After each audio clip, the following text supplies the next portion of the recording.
Hi guys, welcome to another video. In this video, I'm going to show you how to use AI functions inside your AI agents. So I have created an AI agent here. It's a basic demo I created. So in this AI agent, the main requirement is to capturing the lead. We need to capture lead. So here you can see I have give a basic information about the specific AI agent, what exactly it's supposed to do, and generated an prompt. So the prompt is generated like this. So in this, one major requirement is lead qualification and lead generation or collecting the data. So if you run this AI agent, what's gonna happen is it's basically gonna ask all these questions and everything. It will be the all the questions or whatever you want to collect from the skills. It can directly collect it from the user. That's it. So you won't be able to save this into a specific variable or something for future reference or for any backend operation. In this specific use cases, you can use AI functions. So it will be very useful. So for example, in our demo use case, we need to capture the lead. So let me show you how this will be relevant here. I have the AI agent created. Now let's build an AI function. I already created an AI function for lead generation. So let me open it up. So you can see this lead generation, I gave the instruction or basic description, what exactly this AI function supposed to do. So here you can see you are to collect basic lead information such as name, phone, email, company name, travel dates, etc. All this information I given. And I gave a specific instruction also. Please ask these questions one by one. So I don't want everything to be asked in a one single paragraph. So this way it will be give a little more better user experience. And another instruction also I gave here. After collecting all the necessary info, please trigger the workflow and don't do any further actions. Then after that, I had generated a prompt. This is my AI function prompt will look like this. You only need to provide a description and click on this generate button. Your system will automatically, if you have an active OpenAI integration done, it will automatically generate an skill set for your AI function. You don't need to do anything. If you want to make any modification or something you want to do, you can do it. Otherwise it will be preset, everything will be there. As per our instructions, it will be asking the user's name first, then phone number, then email address, then company name, and like followed by other information will be captured. Now in the right side you will see parameters. This is where you have to create the parameters. So you're asking for the name, so you can add a parameter. So here if you click on it, it will give you an option. You can fill up the parameter that you want and provide a variable where you want to save this or store the data. So that which I already done here. You can see name is there, I'm storing into the first name. Phone number is there, I'm saving into a customer phone. This maybe I can use a different variable. Let me create a new variable. I'm creating a new variable, first name. I think it's a system variable, that's why it's okay. Let's use customer name. Whatever is I'm going to type, it will be saved into the specific variable. So now let's save this. I also connected an workflow here. Let me explain why, what exactly that workflow is supposed to do. So let me open it. So here you can see inside this workflow, I am stopping the AI agent. So whenever this AI agent is triggered, all the conversation will be happening in the single block. So after executing an AI function, if you are stopping the AI function, you can always trigger some backend operations, because otherwise it will be stuck inside in the AI function. You can't do any AI backend operations. Or for example, once you capture the lead, you want to save this into a Google Sheet or send an email to the specific customer. All this kind of backend operation, if you want to do, then you have to use an AI function. Once the AI function is done, like you can stop the AI agent. So how you can do it inside the AI, let me delete this. Let me show you from scratch. So you can see this option called AI function. Here you can see if AI agent stopped after an AI function called. So now we created an AI function to capture all the information. then we are triggering, once all the information is captured, we are triggering the workflow in which we are stopping the AI agent completely. So this is our AI function. This will stop the entire agent. So what happens is, once this is done, here you can see we can trigger this specific action for that particular. This is the lead gen AI function we created. From that we can uh, either you want to print this information or send this information to your team or email, like whatever backend operation you want to do, like this you can do it, perform it from an AI function.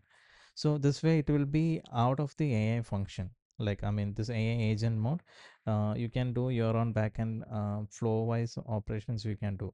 Let's publish this, and let's tweak little bit on our AI agent. Now the skill lead qualification, let's combine lead qualification. So let's do one thing. Anyway, we created a AI function, so make sure the AI function is attached to this AI agent, then only it will can execute. Please trigger the AI function.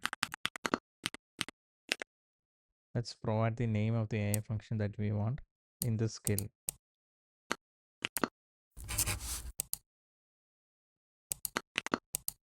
Okay, so basically what we are doing here, the skill one is supposed to be lead qualification.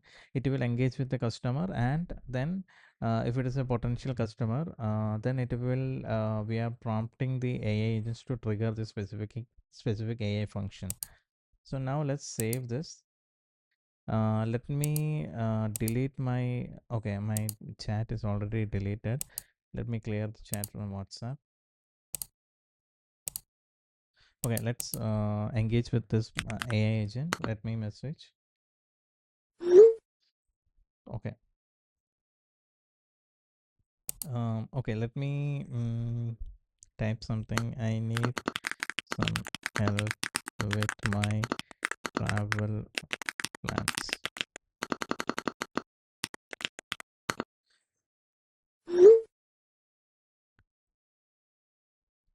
Of course, I am happy to help to get started. So now, basically, the AI agent thinks that I am a potential customer. So now it is triggering the skill one, which is our lead generation, lead qualification. So it is triggering the AI for that. Let's have a look at it. Yeah. So let me start with my name.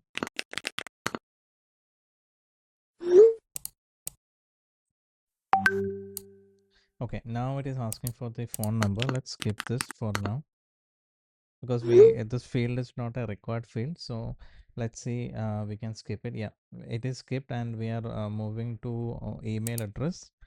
Let's put an email address here.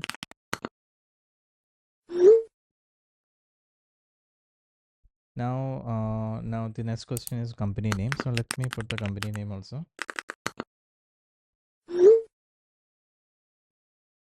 Okay, now it is asking for travel dates. Let's put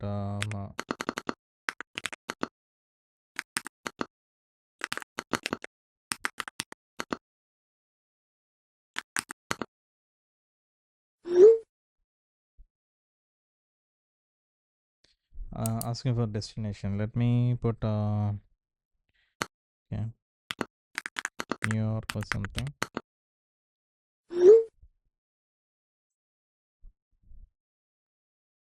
So now it is captured all the inputs that we want. So phone number is optional field, so it's not provided. We already skipped it. So if it is asking for confirmation, so okay, please proceed.